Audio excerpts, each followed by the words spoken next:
Hope is not strategy. Many people play chess hoping the opponent will make inferior moves, hoping the opponent will collaborate with their ideas. For example, in this position, black sees a beautiful looking idea, a genius looking idea to exploit knight f3 fork in this position, right? Right now, the g-pawn is preventing knight f3 fork, but they come up with the genius idea of bishop h3. They think to themselves, surely that bishop will be taken, and then I will fork the queen and the king, winning the game. They are playing checkers in this case. In checkers, captures are forced. If this game will be checkers, this will be a great move, right? Because you must capture my bishop, and then I win the game with knight f3 fork. What is the problem with this approach, folks? They don't give the opponent choices, and that's what we are speaking about in today's episode. Now, can you please find the refutation of the blunder bishop h3? Apply the clamp checklist, folks. Clamp, loose pieces, stands for letter L. The bishop is a loose piece and the knight is also a loose piece in this position. Okay?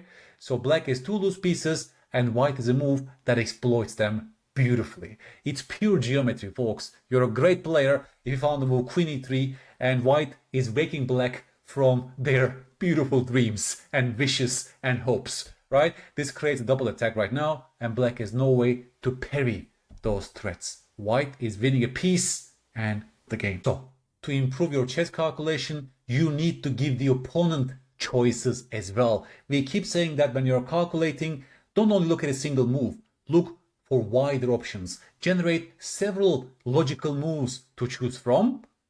This applies to the opponent's candidate moves as well. And that's the topic of today's episode. I will be showing you beautiful positions to illustrate this crucial point of defeating wishful thinking and have a more scientific mindset, right? Scientists, they don't seek for evidence that confirms their beliefs, but they actively try to refute their own hypotheses before accepting them. Chess is a very scientific game in this context. Let's have a look at this position, folks. White to play. Please tell me whether bishop f4 is a good move or not for white. I might be tricking you. Maybe bishop f4 is a very good move, but it must be you who needs to decide on this by diligently going through this blunder check process. Folks, bishop f4 at first sight seems to be exploiting this alignment between the knight and the queen. The knight on e5 is a loose piece, it's attacked once, guarded only once by the queen, and there's an alignment on this diagonal, so bishop f4 is definitely a candidate white must call. Then comes the question, are you giving the opponent enough choices against the move bishop f4? Are you aware that the bishop f4 itself is becoming a loose piece? The bishop will have 0 attackers and 0 defenders on that square. So clamp again applies to this blunder check context. Many players calculate knight takes f3 against the move bishop f4 and then they will capture back with the queen and the position is beautiful. We developed our bishop with tempo on the queen and white is having a good game. But please, have you given the opponent several choices as well on that move? And you're a great player if you also notice black can do knight takes d3 check in that position. They don't need to take the knight on a3 with a check, but they can also take on d3 with a check, follow it up with queen takes f4, and black is winning a pawn. Let's put on the board, folks. Bishop f4, knight takes d3 is the only move that gives black the advantage. Again, they are exploiting the loose bishop and the alignment with this discovered check. No matter how you capture, they will capture the bishop on f4, and black is having, well, a better position with an extra pawn. If you take back with a pawn, nothing changes. Queen takes f4. Again, black gobbled up a pawn and won an important bishop. A better move would be just castle short, developing the rook as well. And well, if they take on f3, the queen can take on f3, and white is having a completely okay position. Remember, this was your homework position, folks, some time ago. Black to play. Black is a winning move in this position. Please stop the video. Dig deeper in this position. It's very rewarding. I will be tricking you if you're not careful, okay? Black has a winning move, winning continuation, but there's only one branch that wins for black. You can also lose easily in this position.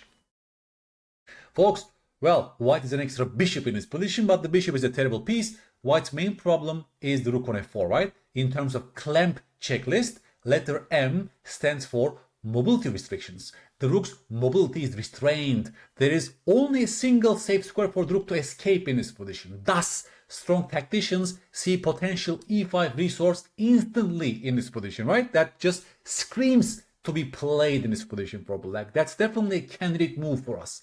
But you must become a scientist. Is e5 a good move for white, for black? Is it really, really working for black? And here, you must give the opponent choices as well. Let's stop the video right now, folks. Dig deeper. Please tell me a good move for white against the move e5. If you go e5, folks, this one is more tricky because the opponent has a shocking resource. It's not as obvious as we've seen in the last two examples. And the resource is rook g4. Rook g4 cuts the communication between our rooks. Thus, if you take the rook on g4, they are taking the rook on g2. The moment you take on g4, you see, you're turning the loose rook into a hanging rook on g2, and they're establishing, well, they're just getting the rook back, and they are completely winning with an extra bishop in this position. Can you see the process of finding the moves? e5 seems to be a beautiful move, and many people lower their guard in those cases, right? It just looks beautiful, nice. I'm so proud of myself. I'm a great player that I found the move e5, many players told themselves, and in those moments, they don't really actively seek for potential spoilers, potential refutations of their ideas. Also, given this amazing resource rook g4, please, folks, tell me the winning continuation for black. The winning move is rook g1. Given the problem you are facing of rook g4 resource, it's very important to play the move first, and then here you can take the rook on e1, and here you're in luxurious position to choose between two winning continuations. King e5 is also cute because you're not only hitting the rook on f4, but also taking away this d4 escape square, and the rook is lost. There is no rook g4 tricks anymore because our rook on g2 is no longer there. Then we are winning the game with an extra material. Here e5 also works, folks, because there is no rook g4. The rook must sacrifice itself with rook takes f5, and black is still winning with an extra exchange in this position. But you see, the process of finding this winning continuation involves you refuting the move e5, correct? Strong players see this instantly in nanoseconds. Magnus sees this resource instantly given their tactical vision, but strong players actively ask themselves, does it really work? This process of diligently going through potential refutations of our ideas separates strong players from weaker ones. And just as we are choosing potential candidate moves for us to choose from, the same should apply for the opponent's candidate moves. This also connects to the bigger point of if a move looks winning for you, you must spend even more time in your clock. You should slow down and carefully check for every possible trick for the opponent before playing that move. Because if that move indeed is winning, then that extra time investment is worth it. The game will be over soon. But if it turns out to be a blunder like this will be a very painful blunder that you will be regretting that you play the move very quickly. Now I'll show you a more complex example. White has two extra pawns in this position. White has two extra pawns and the queen is hanging on h2. It looks like, well, we are winning the game directly because the queen has no way to escape. And then he took the bishop on f3 in this position. Folks, please ask yourself, what should white play in this position? White has three options to my mind. Practically, which move would you choose in this position with white? It's a very interesting calculation exercise to my mind. G takes f3, rook takes h2, or king takes f3. I'm giving you three choices. Please avoid the blunder which I committed in the actual game. Also ask yourself, practically, what will be the easiest way to convert this position? Folks, of course I looked at rook h2, then he will take on h2 with the knight, and yes, I have a queen for rook plus bishop in this position, but he has, counterplay against the pawn on e4, against the pawn on g4. I'll be dropping some pawns. My king is in the center of the board. I didn't really want to go to this line because, it can get messy. Black is play on the h-file and so on, right? It's not easy at all for my queen to enter into the position. Even my rook is sleeping. Yes, with best play, maybe with like moves like king d3, white is winning, but then you're dropping the pawn on g4 and so on. So I didn't want to go for this line of rook takes h2, okay? Then I ask myself, okay, maybe there's a simpler win because I already have 2 extra pawns and the queen seems to be still in trouble. Maybe they need to exchange all the heavy pieces on the next turn and I can claim my 2 extra pawns in a much more simplified context. Okay? So I pondered between the moves gf3 and king takes f3. What would you play in this position? And the correct answer involves you noticing a beautiful resource for the opponent. Okay? First of all, let me mention this. Of course, I looked at g takes f3. This looked beautiful to my mind. I'm correcting my pawn structure. I'm still hitting the queen on h2. And if they ever exchange all the pieces, then I'm winning easily with 2 extra pawns in that position. But I told myself, okay, they can go to g2. They are putting some pressure here. Maybe they will take on g4. The queens are still on the board. But I didn't see my next move in this position. I should have played the move queen g1, simplifying the position to its core, forcing the queen trade. Everything is well guarded. Black has no tricks and sacrifices. And the game is totally finished after takes. Let's say takes. And you're still winning with 2 extra pawns. Okay? But I got cocky. I got cocky and I decided to play the move king takes f3 because it looks like a much more forcing way to force the queen trade. Because the moment you take on f3, guys, I will even put on the board just for you to see how it looks like. The moment you take on f3, the queen has no way to escape. The queen cannot even go to g2, right? So you're literally forcing, to my mind, this mass exchange on h1. And then you're claiming your 2 extra pawns in a much more simplified context. Okay? Indeed, if they take on h2, h1, then the game is totally finished. White has 2 extra pawns. The knight also is no longer pinned. There's pressure here. There are knight e7 ideas against bishop c8 and so on, right? White is just winning directly. Bishop h4 and so on. The game is over.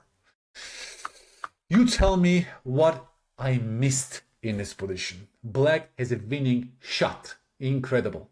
Black to play and win. And my student in the simul game, he missed it as well. He was shocked. We were both shocked in this case.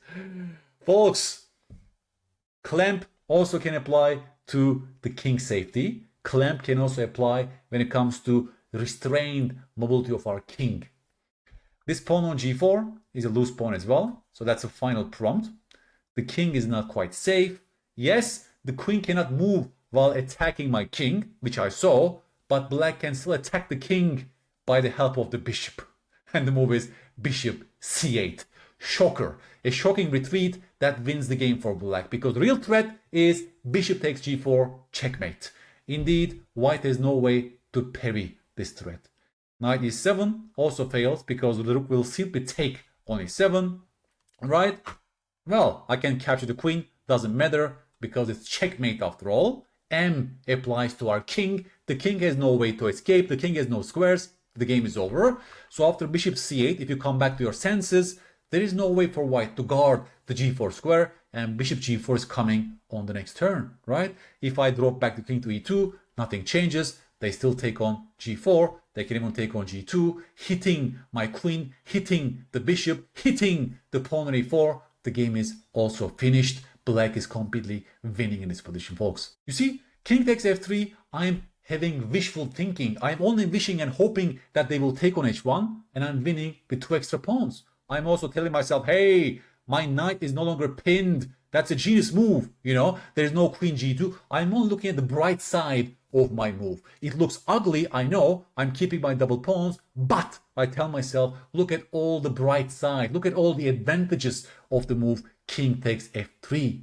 I'm forcing everything. I'm winning easily. But right? I'm not becoming a scientist. I'm not actively searching for defects of my own move. Namely, the g4 point is becoming loose, and namely, more importantly, my king is getting restrained in mobility. Indeed, if you ask yourself, what are all the legal moves of the king on f3? There's only one legal move. And whenever your king has only one legal square to escape, these are warning signs, especially if the king is still in the center, if you haven't castled it yet, and the king has only one legal square to escape. Clamp checklist should kick in, and you should really blunder check very carefully in those positions. This was the basic lesson I took from this blunder. Having said that, folks, also psychologically, as you know, right, it's difficult to find retreating moves in chess, even to generate retreats as candidate moves for us, but also for the opponent. Especially knight retreats are difficult to spot. But here, right, also like the bishop was functioning for the entire game on this diagonal, suddenly it is a devastating retreat, devastating change of a diagonal for the bishop by a retreating move, very difficult to spot in actual games. Having said that, it's only a single move. Once you see bishop c8 is on the board, right, it's not like deep calculation mistake. It's a very short calculation error, which makes this one even more interesting. This will be your homework position, folks, that will consolidate this lesson. Black to play, white has an extra pawn right now, but white's main problem is the queen on a7, clamp checklist, letter M, the queen is restrained in mobility, as you can see. So our goal, our tactical goal here is to trap the queen on a7. Now, there are pitfalls along the way. There's one move that achieves our goal and wins the game, but there's another move that looks logical and natural, but fails. And it's your task to find the defect of the other move that fails. You need to also look at the opponent's candidate moves to spot the defect of the other move. These are great calculation exercises. We are touching right at the heart of chess calculation, namely short but wide calculations, generating several options but not going so deep for each one of them, engaging in short and accurate calculations, looking wide rather than deep is the pillar of chess calculation. That's the secret sauce of chess calculation. But crucially, thought process wise, we must also look at good options for our opponents. Write to me on YouTube. I give feedback to each and every one of you. Okay? Take your time. You can even set this position on a physical board. Give your best attention, active engagement, error feedback, and consolidation by good sleep are the 4 pillars of learning. And I'm providing you with the first 3 pillars on my channel. The rest is yours. Having a good night's sleep. Okay? And finally, folks, if you think you benefited from this video, please give me a like and subscribe and share this video with a friend of yours who might benefit from its content. Catch you on the next one. See you soon.